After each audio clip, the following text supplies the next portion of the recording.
제가 직무에 복귀하게 된다면 먼저 87 체제를 우리 몸에 맞추고 미래 세대에게 제대로 된 나라를 물려주기 위한 개헌과 정치개혁의 추진에 후반부를 집중하려고 합니다.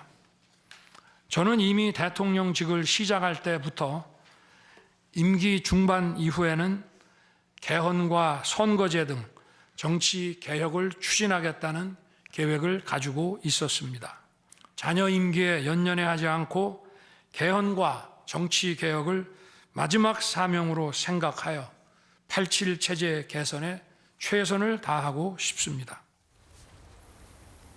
네, 윤석열 대통령이 이제 개헌 이슈를 던졌다는 그런 말씀을 드렸고, 그리고 또 개헌과 관련된 발언 한 것 들어보셨습니다.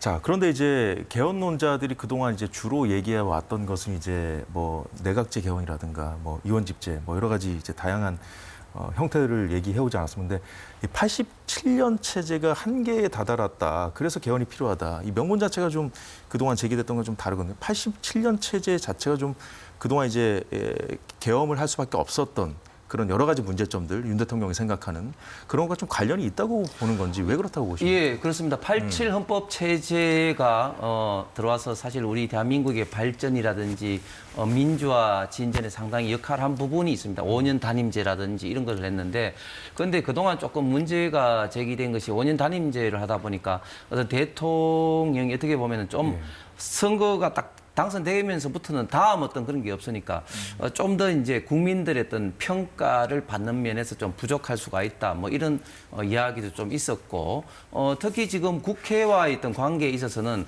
과거에는 대통령이 권한이 굉장히 세기 때문에 대통령의 권한에 조금 많이 좀 힘을 빼는 그런 데 좀 중심을 뒀는데, 지금 같은 경우는 특히 국회 선진화법이 되고 난 다음부터는 다수당이 국회를 어떻게 보면 좀 폭주를 하는데, 여기에 대해서 사실 대통령의 견제장치 내지는 정부의 견제장치, 사법부의 견제장치 사실은 없는 거죠. 예를 들면 탄핵만 하더라도 탄핵을 무작정 해놓고 결국은 뭐 묻지마 탄핵이 되더라도 여기에 대해서 대통령이 그 견제할 수 있는 방법이 없는 것이고, 사법부 역시 마찬가지입니다. 그렇기 때문에 대통령은 이번에 이제 개헌 이야기를 하면서 이런 어떤 문제, 즉 상권 분립에서 새로운 어떤 조명, 특히 방금 화면에 없었습니다만은 예. 어떤 대통령에 대해서도 좀 책임 총리제를 통해서 대통령은 뭐 외교 안보를 좀 한다든지 이런 면을 좀 강조를 좀 하면서, 특히 저는 또 개인적으로는 만약 개헌이 이루어지게 된다면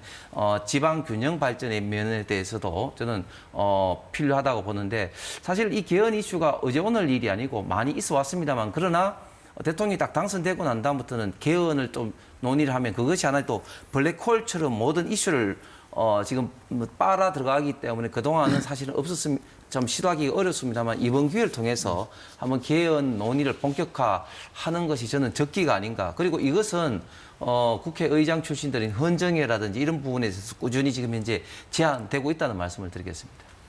최 의원님은 어떻게 보셨습니까? 뭐 지금 와서 최후 진술을 하는데 개헌하겠다. 기각돼서 다시 대통령직에 복귀하면은 임기 단축도 하고 개헌도 해서 협치해서 풀어나가 보겠다. 총리에게 국정 전반을 맡기고 본인은 국방이라든지 외교 문제에 전념하겠다. 뭐 이런 이야기를 하셨는데요. 아니 개헌 내리지 말고 진작에 여수야대 국면이라서 참 전국 풀기가 힘들고 대통령의 권한 행사라든지 하고 싶은 일을 국회와 협치가 잘 안 됨으로써 너무 어려워서 그럼 같이 한번 해보자 라고 해서 내가 개헌하겠다. 또 협치하자. 야당도 좀 도와주세요. 그런 말을 작년에 이재명 대표 만났을 때 통 크게 서로 합의하고 그랬으면 얼마나 박수받고 지금쯤 여러 가지 국정 운영이 얼마나 원활하게 되었을까. 또 국정의 성과도 얼마나 나았겠는가. 그런 생각을 해봅니다. 개헌이 아니고 정치력으로 풀었어야죠. 사실은 87년도에 헌법 개정 이후에 총 10번의 총선이 있었는데 5년 단임제 하에서 5번은 여대야소, 5번은 여소야대인데 임기 중반과 후반에 있었던 총선은 여지없이 여소야대, 즉 정권의 심판 선거에 따라서 여소야대가 일어왔습니다. 그러니까 역대 대통령마다 참 힘든 집권 후반기를 다 겪었던 것이죠. 지금 윤 대통령도 정권 초반이었지만 이례적으로 아주 극심한 여소야대 상황을 국민이 총선 결과 만들었는데, 그렇다면 그 민의를 존중해서 대통령은 야당 대표와 만나서 나 이런 일을 하고 싶은데 야당 대표가 좀 도와주시고 야당이 좀 도와달라, 입법도 좀 도와달라라고 하고, 그러면 야당이 또 하고 싶은 일이 뭐냐? 국가 R&D 예산 좀 늘려달라. 아, 그거 내 수용하겠다. 이런 식으로 서로가 협치를 했더라면, 그리고 5년 단임제가 정말 문제가 많아서 4년 중임제로 바꾸고 또 주기 일치시켜서 대선과 총선을 같은 시기에 하면 여대 야소가 일상화되지 않느냐. 그럼 국정이 안정적으로 흘러가지 않느냐. 이런 식으로 서로 협의해서 또 합의해서 개헌을 시도했다면 국민들이 다 저는 수용했을 거라 보는데, 느닷없이 극단적인 개헌군을 통해서 야당 자체 국회를 이렇게 기능을 마비시키려 했던 그런 결과를 이제 와가지고 임기 단축할 테니까 기각시키십시오.